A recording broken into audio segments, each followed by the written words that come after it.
Në Shkodër është shfaqur mbrëmjen e kaluar shfaqja teatrore Ninulla e Zhimit, një aktivitet i organizuar nga Qendra e Gruas Hapa të Lehtë në kuadër të 16 ditëve të aktivizmit kundër dhunës me bazë gjinore. Shfaqja, ku ishte pranishme edhe aktoria e njohur Emma Andrea, është e frymëzuar nga drama e shkurtër e autorit Revelli Robinson dhe sjell në vëmendje historitë e heshtura të grave duke përdorur artin si mjet reflektimi dhe ndërgjegjësimi shoqëror. Është një aktivitet i cili ka në qendër të vëmendjes së tij gruan dhe dramën e saj.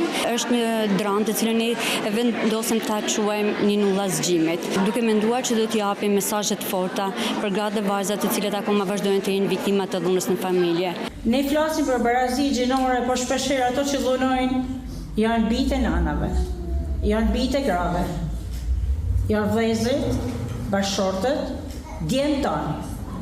Ndaj të paktën si nana të djemve duhet që qëndrojnë fort, e t'i mësojnë të duan, e mbi gjitha të respektojnë të drejtën e gruas që kanë zgjedhur të kenë ka. Të ftuarit përmes emocioneve ndoqën një performancë që synon të nxjisë diskutim për fenomenin e dhunës me bazë gjinore, i cili mbetet një problem i pranishëm edhe në komunitetin lokal. Çdo aktivitet përgjatë këtyre ditëve është një hap drejt ndërgjegjësimit dhe forcimit të zërit të grave në shoqëri.